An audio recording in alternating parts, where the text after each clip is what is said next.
Bueno, en primer lugar, quiero agradecer profundamente a la gente del carlismo la oportunidad que me brinda de participar en este foro Alfonso Carlos y de colaborar también con la revista Hora Información, muy especialmente al insustituible don Javier Barraicoa, que me brindó la oportunidad hace un año de colaborar en Somatemps y que, bueno, realmente pues creo que él y toda la gente del carlismo está haciendo un trabajo encomiable, ¿no? De futuro estamos sembrando semillas que algún día, no quepa duda, florecerán. Bueno, hoy pues tratamos un poco el tema de la penetración hispánica en Norteamérica durante los siglos XVI, XVII y XVIII, ¿no? Este es un tema que realmente, pues es verdad que daría para muchísimas películas de Hollywood que por desgracia no se han hecho, pero que se podrían hacer, ¿no? España estuvo muy presente, la huella de la colonización y evangelización hispánica en los siglos XVI, XVII y XVIII en el territorio en gran parte de lo que hoy son los Estados Unidos de América, ¿no? Sobre todo en la parte del sudoeste, ¿no? Que es el escenario de las películas del oeste, ¿no? De tradicionales, ¿no? Del Far West, ¿no? Territorios como Arizona, Texas, Nuevo México, Colorado, California. Y bueno, es evidente que la huella hispánica sigue estando muy presente ahí en todas esas zonas, ¿no? Hay centenares de topónimos, de nombres de lugares y de ríos y de valles y de ciudades que son españoles, obviamente, y que es una huella indeleble, ¿no? De lo que hizo España allí. Y son hechos muy interesantes y que, bueno, un tema interesante también es que es verdad que la corriente historiográfica mayoritaria de los Estados Unidos no ha prestado la atención suficiente a la huella hispánica, ¿no? Porque para ellos digamos, la corriente principal de la historia norteamericana siempre hace descender a su nación de los padres fundadores que llaman, que son los peregrinos del Mayflower, que llaman, ¿no? De 1620, ¿no? O sea, una huella casi exclusivamente anglosajona. Pero también es cierto que en todas estas zonas, en muchos estados de Estados Unidos actuales, ha habido muchos historiadores, ha habido grandes pues autores y ha habido mucha gente que se ha ocupado de potenciar la herencia hispánica. No ha habido, aunque en España son muy poco conocidos, ha habido muchos autores e historiadores que han publicado centenares de libros muy interesantes, muy documentados sobre este tema. Y la verdad es que hay muchos vestigios muy bien conservados y muchos monumentos y lo iremos viendo, ¿no? Es un tema realmente apasionante, ¿no? Qué poco se sabe, por ejemplo, en España de las durísimas guerras hispano-indias del siglo XVIII, ¿no? En los territorios del sudoeste actual de Estados Unidos, ¿no? Pues como decimos, Arizona, Texas, California, sobre todo Arizona, Texas, Nuevo México, fue un escenario principal también. Lo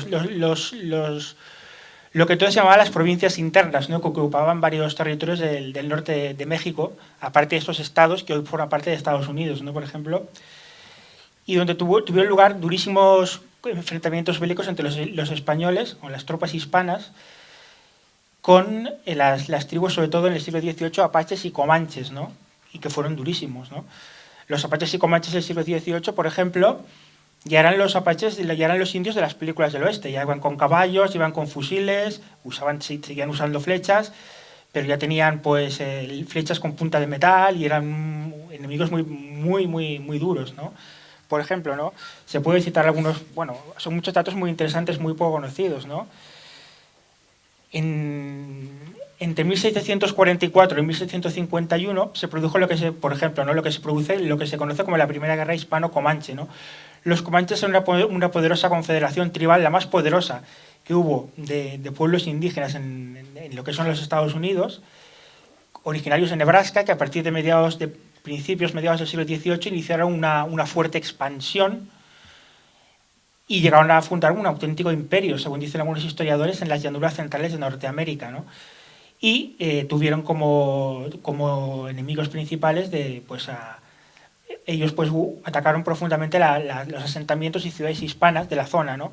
Luego veremos cuál fue el origen de todos los asentamientos y la penetración hispana. Pero bueno, es interesante empezar también por cuestiones pues, que no son muy conocidas, pero son muy interesantes, ¿no? Por ejemplo, en 1746, el gobernador español de Nuevo México, don Joaquín Codallos y Raval, prohibió la participación comanche en las ferias comerciales de Nuevo México, donde participaban habitualmente pues, muchos tribus indias en plan de trueque, ¿no? que ellos no manejaban moneda, pero bueno, a cambio de pieles, por ejemplo, de búfalo que ellos vendían, pues obtenían muchos objetos que a ellos les interesaban, ¿no? Por ejemplo, y eso para ellos, para los pueblos indios era muy, muy importante, ¿no? Porque a partir de esto fue en 1746. A partir de 1745, por ejemplo, empezó a darse numerosos ataques de los indios comanches contra los... fue el principio a gran escala de las guerras hispano-indias del siglo XVIII, ¿no? He elegido iniciar por digamos, esta exposición por ese punto porque es muy poco conocido en España y es muy interesante, ¿no? Bueno, pues entre 1745 y 1750 se calcula que 150 colonos hispanos de aquella zona fueron asesinados, ¿no?, en incursiones de los indios comanches.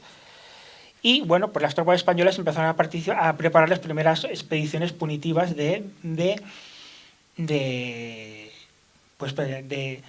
para responder a los ataques de los indios, ¿no?, de represalia, ¿no?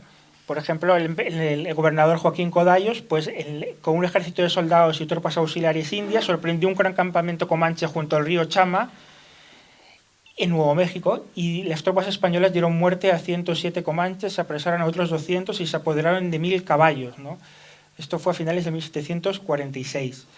Fue una importante victoria, pero los comanches, lejos de rendirse, redoblaron su ofensiva, aliados con indios Ute y Taobayas, que son indios de la zona, y atacando con mosquetes franceses, hachas de hierro y flechas y lanzas con punta de metal.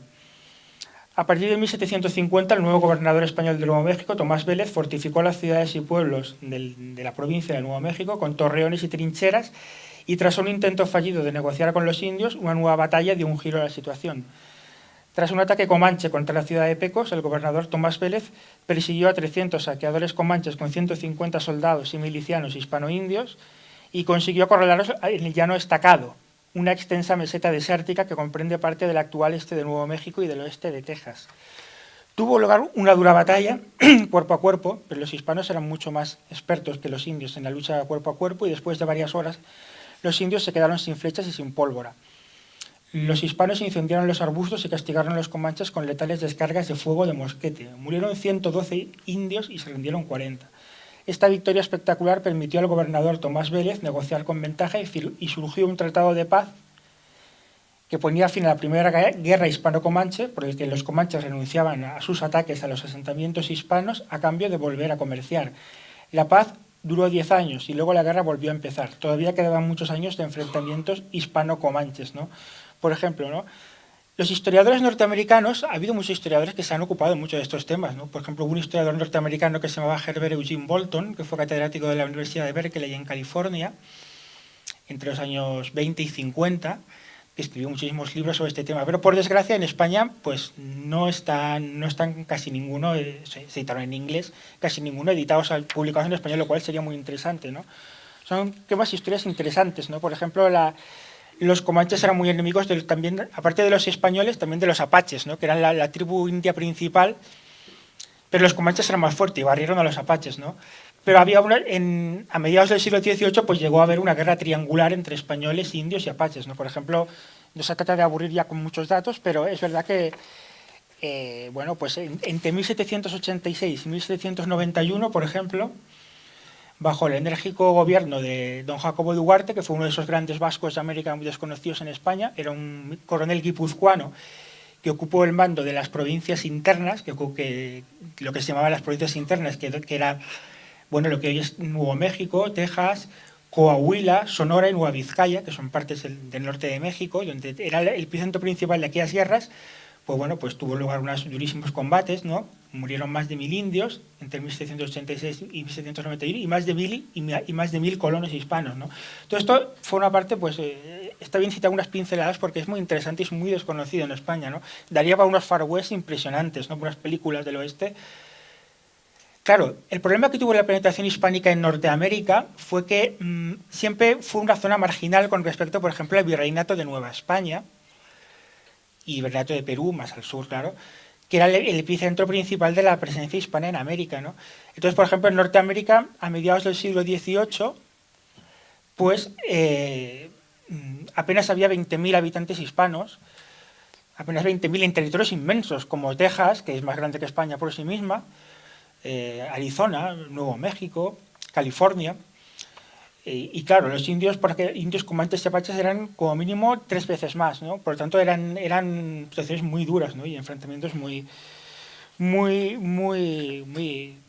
pues realmente que fueron durísimos, ¿no? Y es muy desconocido esta historia, aunque en Estados Unidos se ha tratado mucho. Hay muchos autores que lo han tratado, ¿no? No sé, se puede citar un poco de más, algunos datos más. Sí, por ejemplo, otro gran capitán de la frontera de origen vasco también era Juan Bautista de Anza, que fue uno de los primeros colonizadores de California.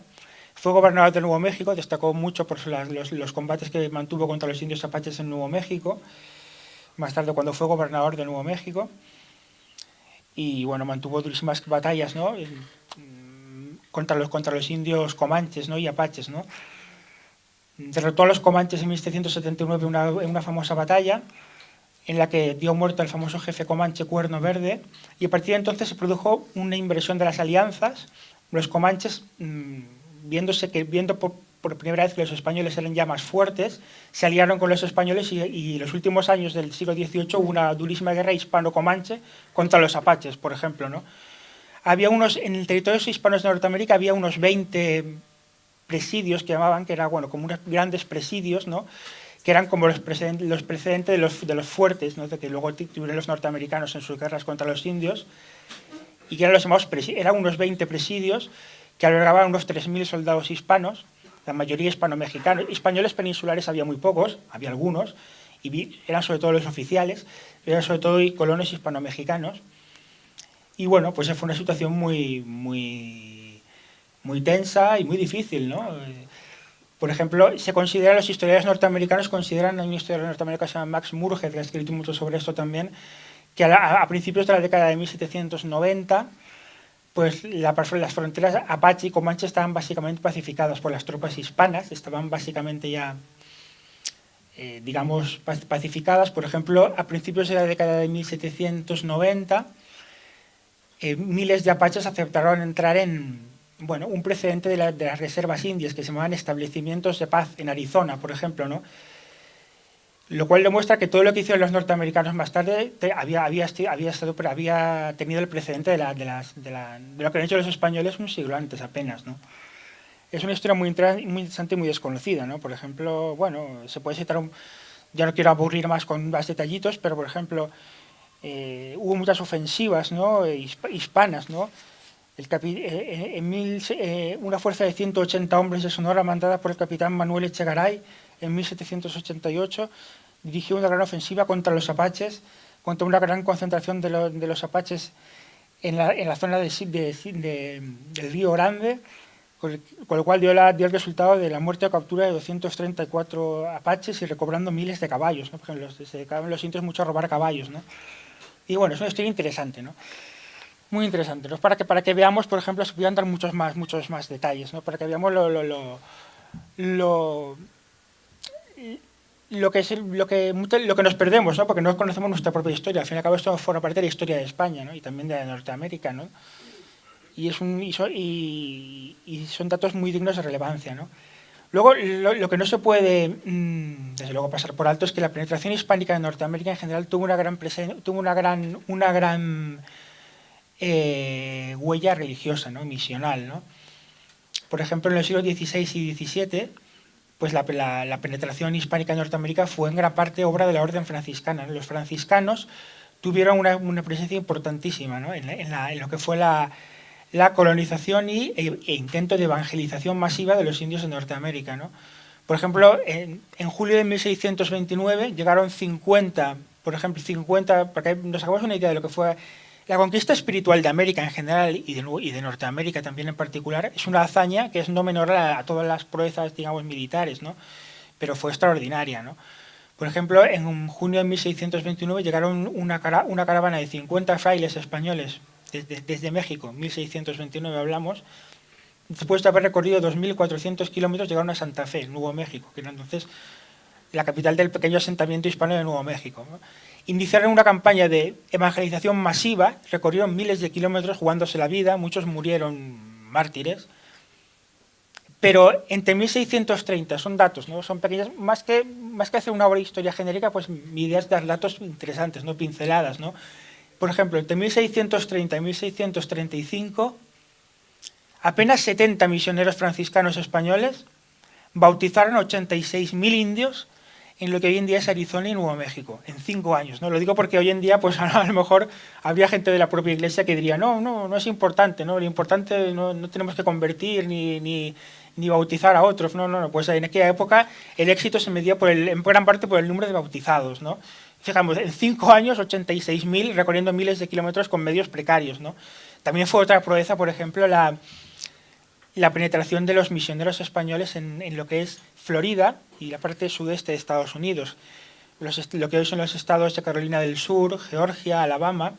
En esa zona, por ejemplo, también a mediados del siglo XVII, en apenas 25 años, bueno, pues se llegó a evangelizar, a crear una auténtica cadena de misiones, por la cual se llegó a evangelizar a 30.000 indios y a tener influencia sobre otros 30.000 indios, ¿no? Y aún así, ellos, por ejemplo, Fray Esteban de Perea, que es una figura hispana, un fraile franciscano muy poco conocido, pero que jugó un papel muy importante, en 1636, por ejemplo, después de haber protagonizado en gran parte él y sus hombres esta hazaña de evangelizar a 100.000 indios en aquellos territorios inmensos en apenas 5 años, él decía, por ejemplo, en una carta a sus superiores en España, él decía que se consideraba fracasado porque había mucho que hacer, porque había por lo menos otros 500.000 indios, decía él, que necesitaban ser bautizados, ¿no? Aunque luego probablemente no había tanta población india, ¿no? En Norteamérica, en las llanuras centrales de Norteamérica.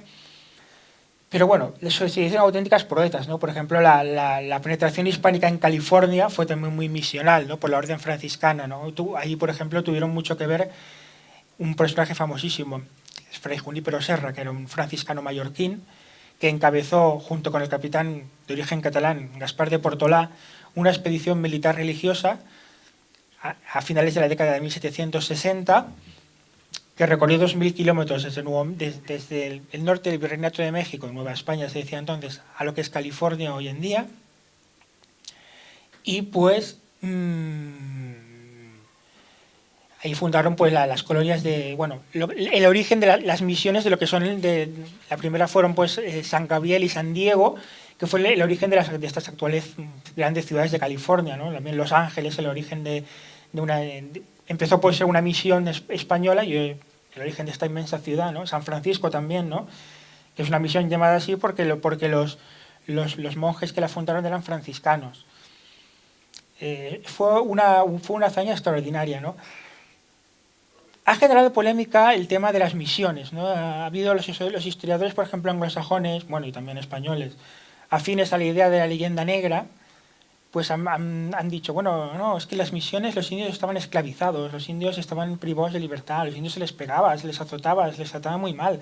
Y las misiones no pueden ser ejemplo, no sé qué. Pero bueno, esto es muy relativo, porque un historiador norteamericano, por ejemplo, David Weber, que escribió un libro muy importante sobre el tema en los años 90, y que es un hombre más bien cercano, es riguroso, pero más bien cercano a la leyenda negra, digamos, pues él dice que él reconoce, por ejemplo, que las misiones que habían hispánicas en Norteamérica, por ejemplo en California, la mayoría de los indios trabajaban voluntariamente y estaban voluntariamente, ¿no? Las misiones eran como pequeños, digamos, unidades económicas, pretendían ser como una, puesto dentro del territorio de la corona española, protegidas por soldados de la corona española, aunque es verdad que la protección era más bien esporádica, no era constante, digamos, porque los frailes tienen mucho interés en que no hubiera mucha presencia militar tampoco, para que pudieran organizar, digamos, a sus anchas su misión religiosa.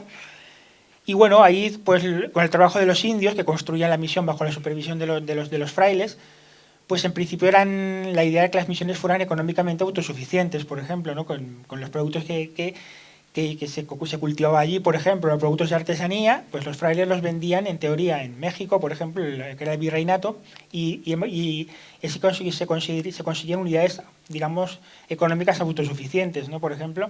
Pero bueno, al margen de todo eso, la obra de los misioneros españoles en Norteamérica fue inmensa, ¿no? Y eso es un hecho, ¿no? Las misiones, bueno, tengo la idea de ir este verano, porque la verdad es que es un tema que me apasiona y no he ido todavía, pero que tengo la idea de el próximo verano de viajar a Norteamérica y poder ver muchas de estas zonas, ¿no? Pero es verdad que, por ejemplo, las misiones españolas en California están perfectamente conservadas, ¿no? Y hay monumentos y hay vestigios. Se dice que, por ejemplo, en California hoy en día hay más de 400 campanas que se han convertido, de las misiones, a lo largo de las carreteras de California, que se han convertido en un símbolo cultural del Estado, ¿no? Mantenidas por las autoridades de los estados, del Estado de California en este caso, ¿no? Igual que las misiones, ¿no? Personajes como Junípero Serra o Gaspar de Portolá o Pedro Fages, que es un personaje apasionante, que fue otro gobernador, el segundo gobernador de California, que también era catalán, pues tienen monumentos y tienen vestigios. Es verdad que todo esto está un poco amenazado hoy en día con la emergencia, por desgracia, de una izquierda radical también en Estados Unidos indigenista, que quiere, bueno, hemos visto que se ha quitado una estatua de Colón en Los Ángeles y que, bueno, quieren ya poner en proa a intentar eliminar la herencia hispánica, pero de momento sigue siendo muy importante, ¿no? Todos los vestigios y todo lo que son monumentos, por ejemplo, y bueno, nos puedes preguntar, ¿y cómo empezó realmente todo esto? ¿No? Porque hemos empezado un poco por el final, ¿no? Bueno, pues la presencia hispánica en Norteamérica haciendo una visión de conjunto, digamos, duró unos 311 años, se puede decir, ¿no? Desde que la primera llegada, la primera expedición española a lo que es el actual territorio ya continental de Estados Unidos, pues hablamos del conquistador Ponce de León en 1513, cuando la primera expedición a Florida, y el fin de la presencia española se produjo en 1824, cuando se proclama la independencia de México. Bueno, cuando digamos España acepta ya la independencia de México, que en aquel momento lo que era el virreinato de Nueva España se convierte en la República de México. Bueno, primero en un llamado Imperio Mexicano, que dura muy poco tiempo, pero lo que ya es la República de México abarcaba todos los estados de lo que hoy es el sudeste de Estados Unidos, ¿no? Abarcaba California, abarcaba Texas, abarcaba Arizona, Nuevo México.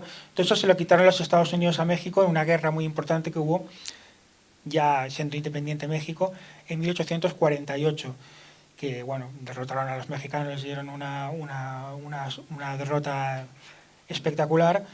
Llegaron a ocupar las tropas norteamericanas la Ciudad de México. Se dice que los Estados Unidos en 1848, si hubiera querido, hubiera podido anexionar todo México a Estados Unidos, ¿no? Pero se conformó, digamos, con los estados del actual sudoeste, ¿no?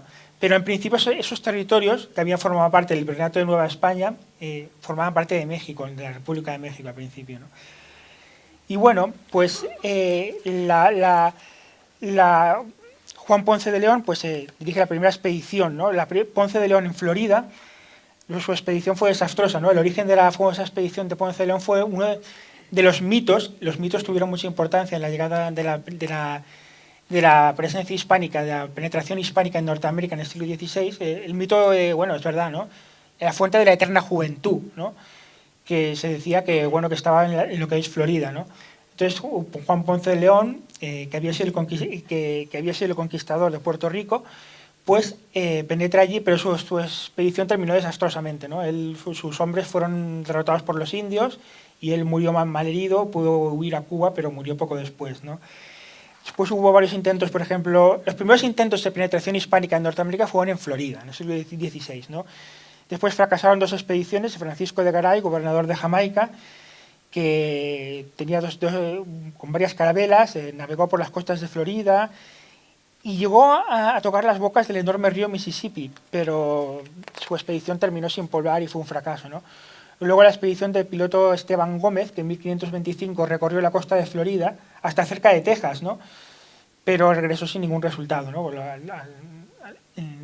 Los estados, la parte de lo que hoy son los estados, pues Georgia, Carolina del Sur, Alabama, las costas y todo aquello, ¿no? Pero no pudo poblar, ¿no? Otra expedición muy importante fue la de Narváez, que dirigió una gran expedición con 5 barcos y 500 hombres en junio de 1527. Esta expedición terminó también desastrosamente. Murieron la mayor parte de sus hombres en luchas contra los indios y luego en naufragios. Y entonces hubo muy pocos supervivientes de esta expedición de Narváez, que fue pues, en 1527 a Florida, y de los pocos supervivientes que hubo uno que pasó a la historia, ¿no? Que es Álvar Núñez Cabeza de Vaca, ¿no? Quedan muy pocos supervivientes, al principio eran 15 y al final luego fueron solo 5, ¿no?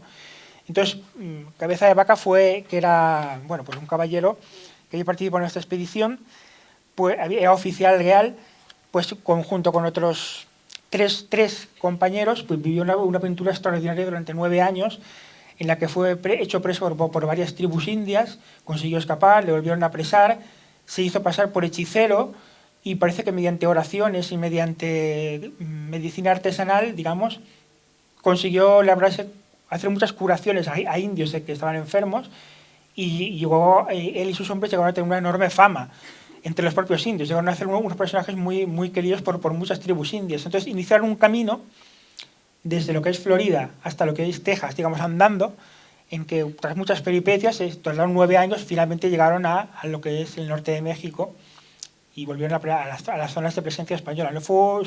Cabeza de Vaca fue una figura muy importante, no llegó a poblar, digamos, no es un conquistador realmente porque fue más bien un explorador, pero desde el punto de vista geográfico, además su aventura estuvo llena bueno, fue una proeza, ¿no? Porque recorrieron a pie miles de kilómetros y fue una historia muy interesante, se han publicado muchos libros sobre él.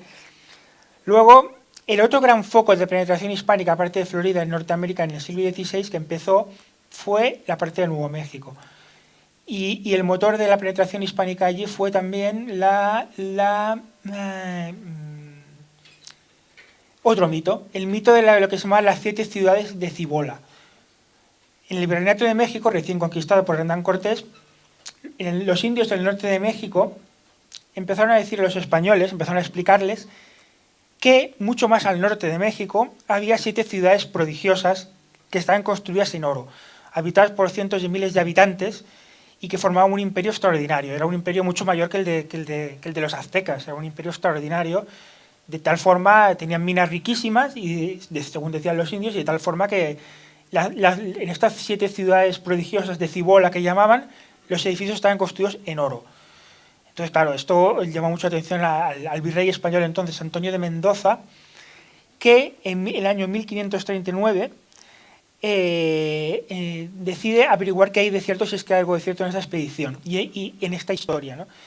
Y manda una pequeña expedición liderada por un religioso, Fray Marcos de Niza, que era un sacerdote de origen italiano, con unos cuantos indios auxiliares y unos pocos soldados, a ver si puede determinar si hay algo de cierto en esta historia.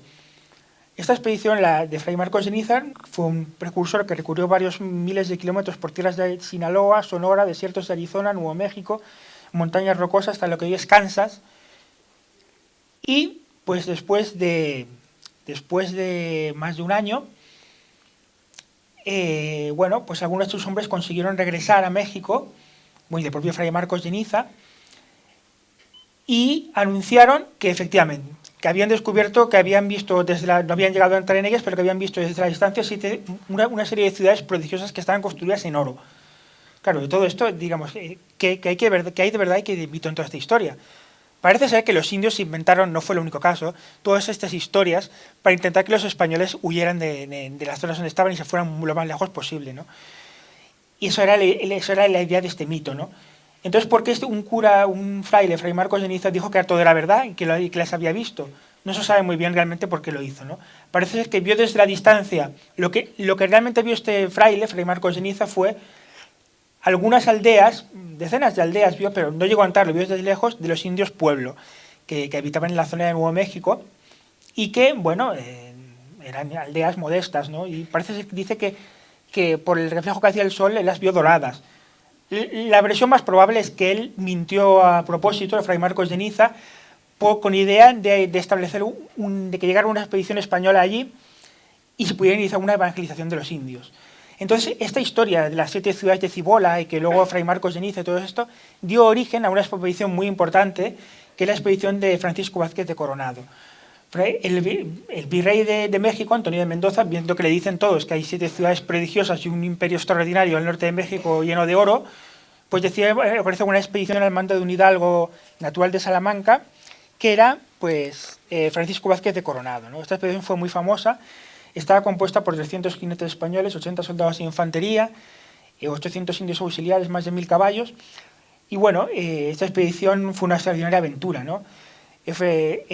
Coronado pues recorrió territorios pues de lo que hoy es Nuevo México, Kansas, Nebraska, Colorado, Oklahoma, el oeste de Texas. Tuvo mucho de su expedición, tuvo sangrientas batallas contra los indios. Tuvo una extraordinaria importancia, aunque no consiguió, en realidad fue un fracaso porque no consiguió poblar, pero desde el punto de vista geográfico es muy importante, ¿no? Porque sentó las bases de la futura conquista española de la zona, ¿no? De la expedición de Coronado, de la que hay muchas huellas de la cultura popular americana, ¿no? Por ejemplo, ahora mismo me acuerdo que una de las películas de Indiana Jones, creo que es Indiana Jones y la última cruzada, se inicia en principio porque el joven Indiana Jones anda buscando unos vestigios arqueológicos de la expedición de Coronado en Nuevo México, ¿no? Quiero decir que en la propia mentalidad de cultura popular anglosajona de aquellas zonas, la expedición de Coronado es muy importante, es muy conocida, ¿no? Bueno, el principal descubrimiento geográfico de esta expedición de Vázquez de Coronado fue el Gran Cañón del Colorado. Entonces, claro, esta expedición de Coronado llegó a la zona donde había estado Fray Marcos de Niza, que fue con ellos, que volvió, que iba también con la expedición de Coronado. Entonces se encontraron ahí, con Coronado y sus hombres se encontraron que había unas aldeas pobres, no había nada de todo eso de las 7 ciudades de oro, era mentira, ¿no? Entonces tuvo que huir Fray Marcos de Niza porque le querían, bueno, peligró casi su seguridad, ¿no? Se sintieron engañados, ¿no? Porque fue una expedición pues, llena de penalidades, murieron muchos conquistadores y al final al principio todo para nada, ¿no? Porque no había nada, las 7 ciudades de Cibola era un mito, ¿no? Pero bueno, es verdad que fue el origen de lo que fue, desde el punto de vista geográfico fue el inicio tuvo importancia porque se empezaron a descubrir muchos lugares que luego por lo que pasarían futuras expediciones españolas, ¿no? En el siglo XVI hubo otra extraordinaria expedición española en la zona de Florida otra vez, que fue la de Hernando de Soto, ¿no? Hernando de Soto y Coronado son figuras gigantescas de la historia de Norteamérica y de España, ¿no? Hernando de Soto era un conquistador extremeño que había sido uno de los lugartenientes de Pizarro en la conquista de Perú, que pacta con la corona, la capitulación, como se decía entonces, la formación de una expedición muy grande, de 10 barcos y casi 1000 hombres, incluyendo 200 soldados de caballería, que parte de Sanlúcar de Barrameda en abril de 1538. Su idea era conquistar Florida. Pues Florida, pues estaba la península de Florida, pues había diversas tribus, era muy variada, étnicamente tribus muy diversas, y bueno, la más importante quizá la de los seminolas o semínolas, eran tribus adoradores del sol, muy guerreros, y bueno, y eran tribus pues en parte nómadas también, ¿no? Bueno, pues la historia de la expedición de Hernando de Soto es una auténtica proeza, una auténtica novela de caballerías. Daría para una película extraordinaria, ¿no? Durante 3 años, entre el 1539 y 1539 y 1543, la expedición de Hernando de Soto recorrió desde lo que hoy es Florida hasta cerca de lo que hoy es Texas, ¿no? Todo el sur de Estados Unidos, digamos, es lo que es Florida, Georgia, Alabama, Carolina del Sur, llegó hasta zonas de Kansas y ahí hubo de todo, ¿no? Hubo, por ejemplo, enfrentamientos, hubo alianzas con tribus indias, por ejemplo. Se cuenta que una tribu india gobernada por una mujer, una reina india, fue la principal aliada de Hernando de Soto, ¿no? En muchas de sus exploraciones de esta expedición. Hubo grandes batallas contra los indios, contra otros aliados con pueblos indios, contra otros pueblos indios de la zona. Hubo una enorme batalla en la zona cerca de lo que es Mobile, en el estado de Alabama, una enorme batalla de miles y miles de indios contra los españoles, que consiguieron sobrevivir casi de milagro. Y bueno, es una aventura extraordinaria. La aventura de Hernando de Soto es increíble. Ahí, si a alguien le interesa, a mí realmente el tema de la penetración española en Norteamérica me empezó a interesar cuando hace unos 10 años leí el libro. Hay una crónica extraordinaria, si a alguien le puede interesar, de la expedición de Hernando de Soto, que se llama La Florida del Inca. La Florida del Inca le llaman así porque el autor es un autor hispano-inca de la época muy famoso, que se llama Garcilaso de la Vega, no confundir con el Garcilaso de la Vega, poeta español. Este es otro, que era hispano-peruano, que es un gran cronista, ¿no? de India, fue un gran cronista de India. Y escribió la historia de Hernando de Soto, es una historia muy detallada. Y además, en un lenguaje muy ágil, no es para nada farragoso, es muy interesante. Es un libro, hay una edición de 1980 y tanto, es muy fácil de encontrar, a quien le interese. Yo la recomiendo a quien le interese este tema. Se llama La Florida del Inca, de Garcilaso de la Vega, que explica con mucho detalle lo que fue esta expedición, ¿no? Fue una aventura extraordinaria, ¿no? Murió en ella más de 500 conquistadores, digamos. Pero bueno, al final es verdad que tras penalidades diversas, la expedición en sí fue un fracaso, porque no consiguió poblar. Hernando de Soto murió en 1543 durante la expedición. Metieron su cuerpo, los conquistadores, los miembros de su expedición, metieron su cuerpo en un barril en el río Mississippi, o sea, cerca del actual Memphis, digamos. Lo metieron para que su cuerpo no fuera profanado por los indios, ¿no? Y bueno, fue una aventura extraordinaria, ¿no? Finalmente, cuando llegaron las primeras expediciones españolas que tuvieron éxito realmente y consiguieron fundar asentamientos estables, pues fue en Florida y Nuevo México, ¿no? Pero fue algunos años más tarde, ¿no? La expedición en Florida fue Menéndez de Avilés. Pedro Menéndez de Avilés era un hidalgo asturiano, era un marino que pues había, que en la década de 1560 pactó con la corona también y partió de Cádiz con 1.500 hombres a bordo de 11 galeones, nada menos. Y bueno, en 1565 desembarcó en Florida y bueno, fue realmente Menéndez de Avilés, este hidalgo asturiano que tiene una estatua ahí en San Agustín, que fundó la primera ciudad estable de Estados Unidos, que es la ciudad más antigua de Estados Unidos, San Agustín, como le llamó, y tiene una estatua de Menéndez de Avilés.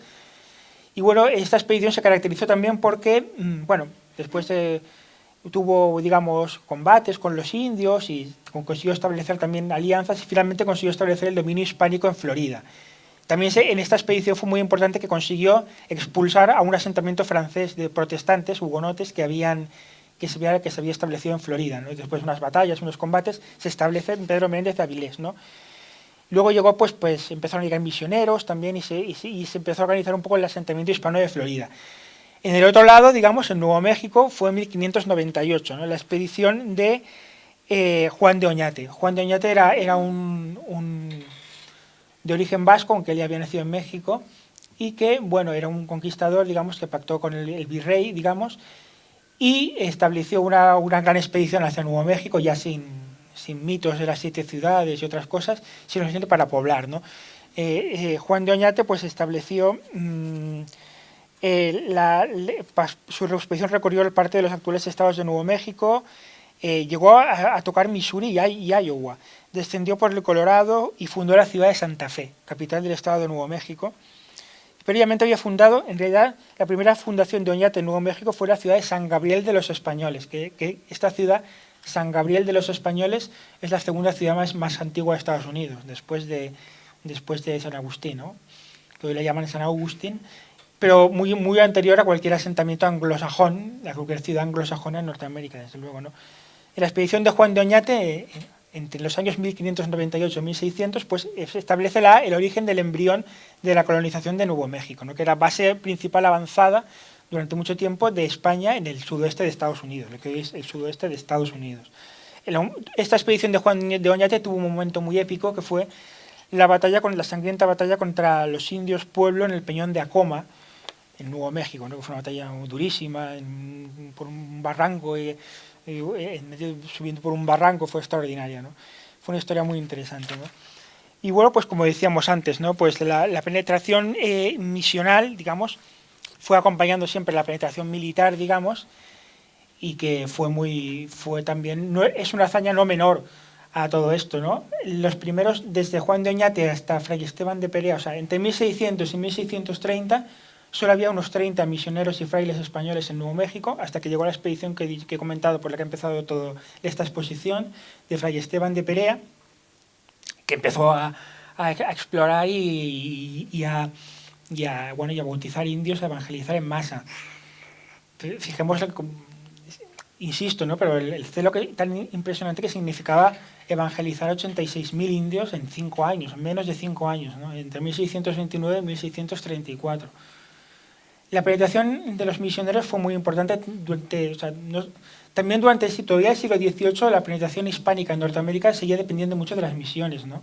Por ejemplo, la fundación de Texas en 1690 fue también religioso-militar, una expedición formada por el sargento Alonso de León, partiendo del Virreinato de México, y con diversos frailes y religiosos, pues empieza a establecer diversas misiones en lo que hoy es Texas, ¿no? La colonización de Texas se hace para Hispana de Texas, se hace para frenar el peligro que suponía la expansión francesa desde la vecina Luisiana. Los franceses se habían establecido en 1600, a mediados del 17 en Luisiana, ¿no? y se querían expandir hacia Nuevo México y Texas, y la zona de Nuevo México y México, ¿no? Pues Texas quería ser una barrera contra todo eso, ¿no? A principios del siglo XVIII, ya en 1616, los españoles fundan la ciudad de San Antonio, que empezó siendo una misión en Texas, y se empieza a establecer la colonización de Texas, teniendo la base de que era muy precaria, porque Texas es un territorio más grande que España y tenía los primeros asentamientos españoles tenían menos de 2.000 personas. Imaginemos que España estuviera habitada por menos de 2.000 personas en unos cuantos pueblos estratégicos más o menos y unas cuantas misiones, ¿no? Pues eso era Texas. Texas se llama así, por cierto, por los indios Texas, ¿no?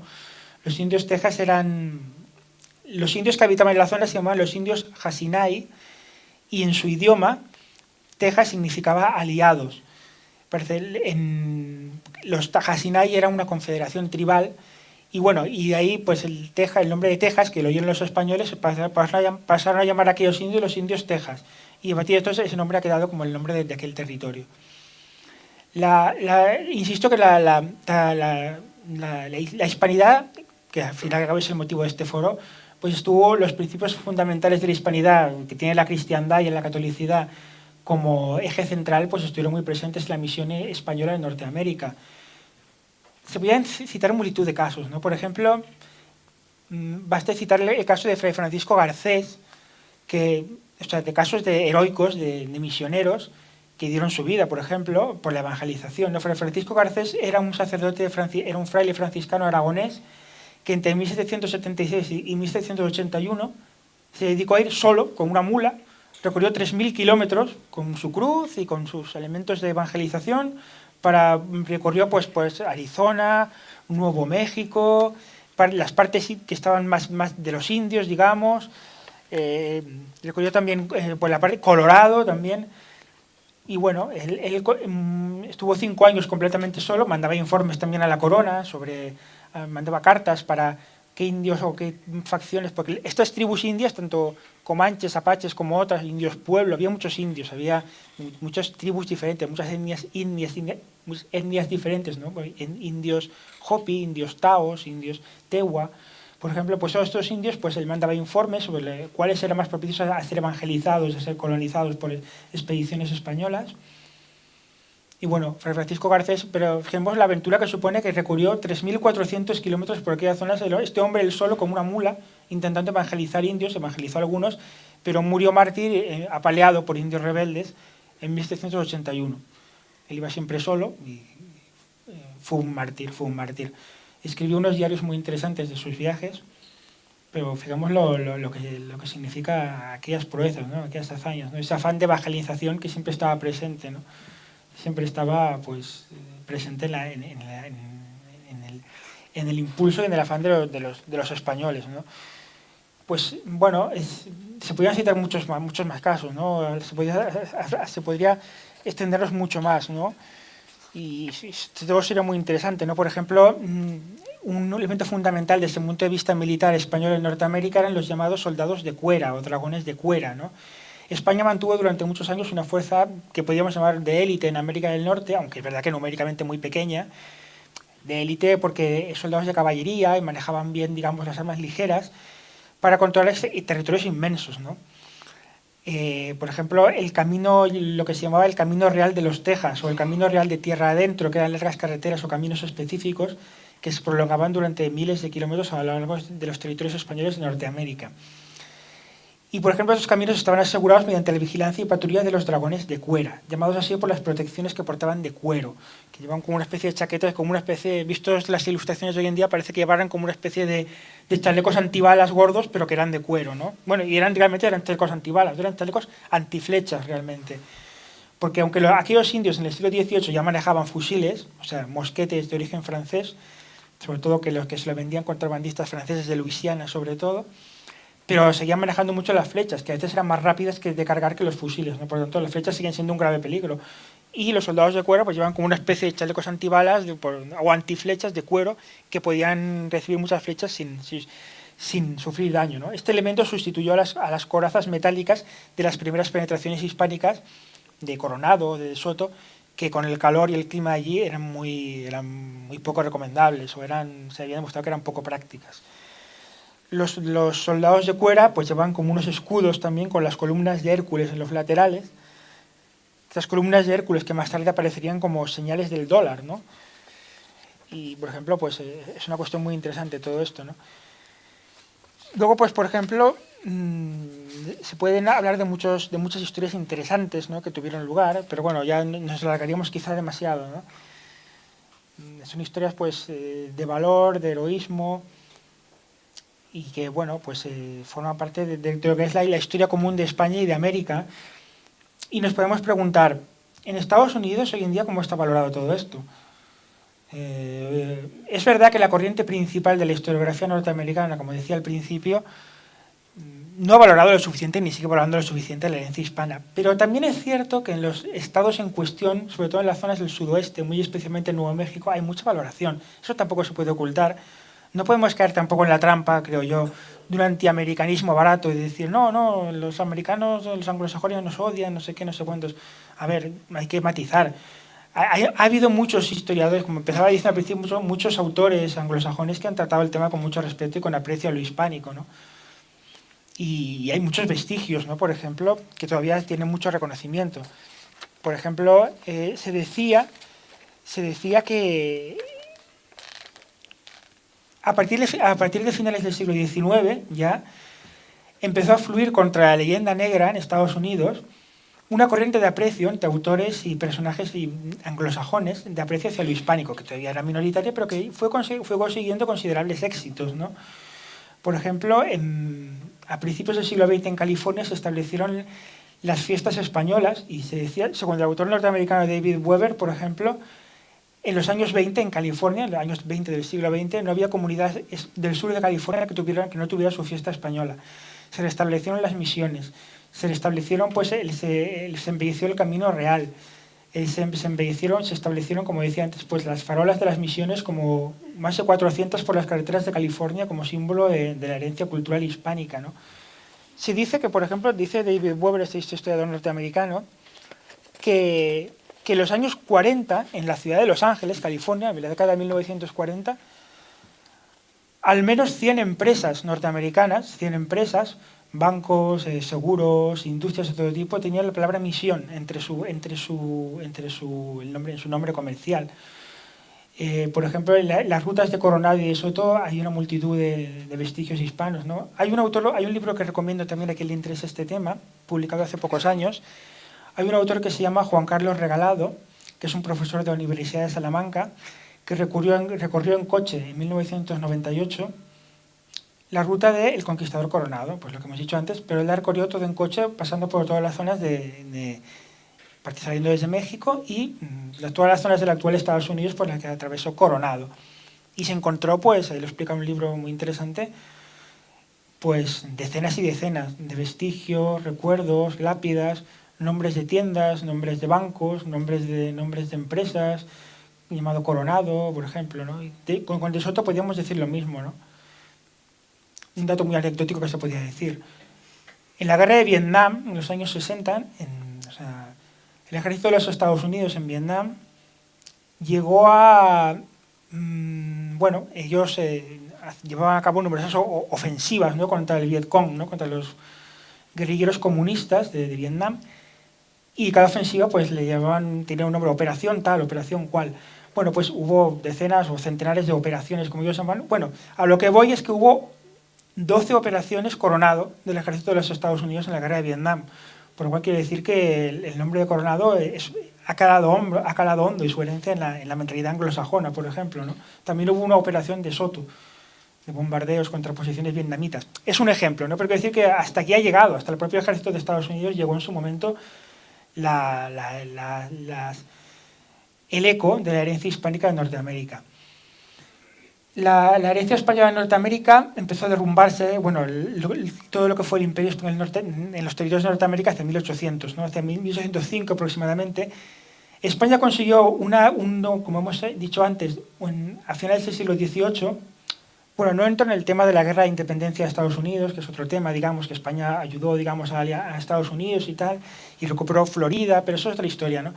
Pero en el tema de sudoeste de Estados Unidos, por ejemplo, bueno, España había conseguido pacificar la frontera de los ataques de los indios, apaches y comanches a finales del siglo XVIII,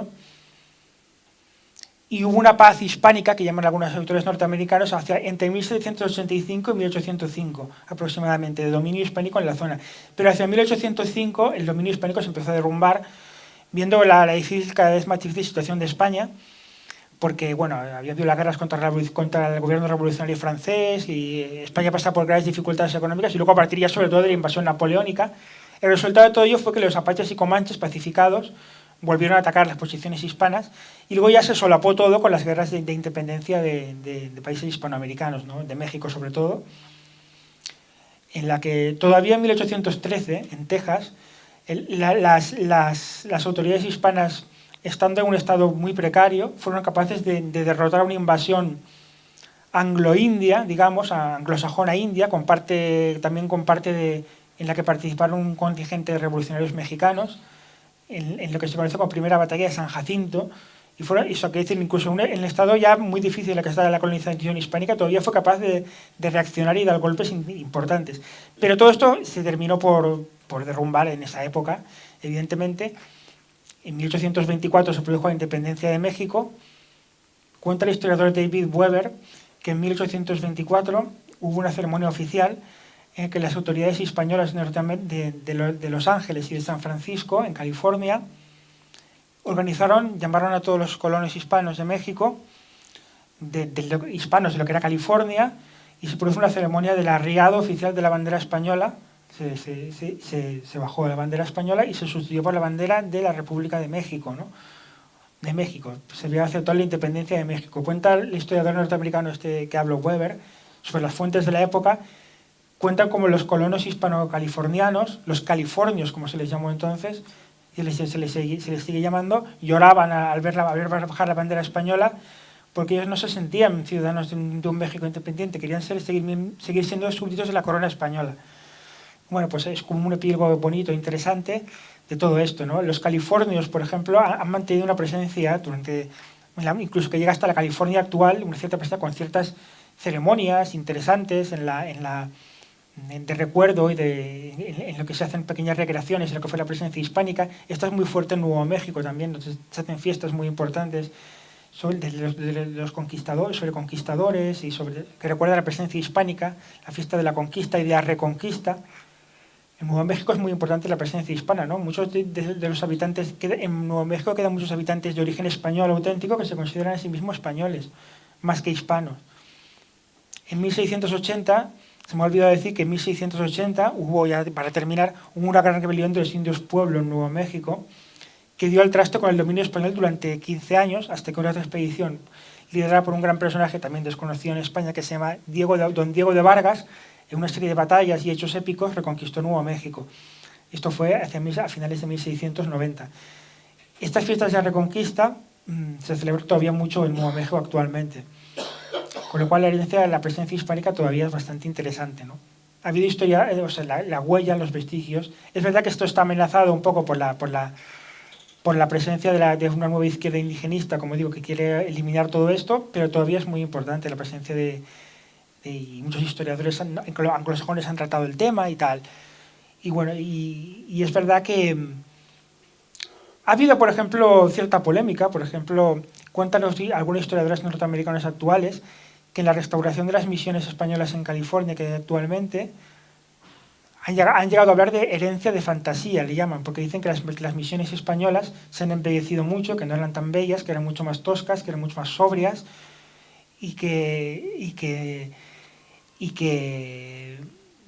pero bueno, en cualquier caso hay un estilo todavía en California que se conoce como estilo español de construcción, que está basado, en mayor o menor medida, porque está basado en el estilo arquitectónico de las misiones, que es y se puede ver incluso en películas hoy en día, que se habla de casas de estilo español, ¿no? Hay un eco hispano importante. No quiero terminar esta exposición sin hablar mucho también sin citar brevemente lo que fue dentro de la evangelización norteamericana el impulso de la devoción mariana. Cuenta el que he dicho antes un ejemplo solo por dar una breve pincelada. La devoción a la Santísima Virgen María, ¿no? Que es especialmente importante en Nuevo México, por ejemplo, pero cuenta el caso que he dicho antes de Fray Francisco Garcés, este franciscano aragonés que recorrió solo 3 miles de kilómetros y murió apalizado por los indios, que cuando les hablaba a los indios de Jesucristo les costaba entenderlo, pero cuando les hablaba de la Virgen María, los indios se apasionaban mucho de la Virgen y siempre querían que se hablara mucho de la Señora, ¿no? De la Virgen María. Y esto había pasado también ya en la colonización, la evangelización previa de lo que es México, propiamente al sur, ¿no? La devoción mariana, por tanto, fue un factor importante que ayudó a que entrara mucho la evangelización cristiana en Norteamérica y todo lo que es lo que fue la América hispana, ¿no? Pues para terminar me gustaría, aunque sea repetirme un poco, volver a eso que he dicho antes, porque creo que es muy, muy interesante, ¿no? Esta ceremonia final emotiva en 1824, donde los californios, ¿no? Los colonos hispanos de California lloraban porque se arriaba la bandera española. Probablemente lloraban porque veían arriarse muchas cosas más, no solamente la bandera y la soberanía de España, sino quizá el concepto hispano y católico de la vida, ¿no? En pro de ya nuevas ideas pues masónicas y nuevas ideas liberales, que ya se veía que iban a abatir o que querían abatir ese concepto tradicional.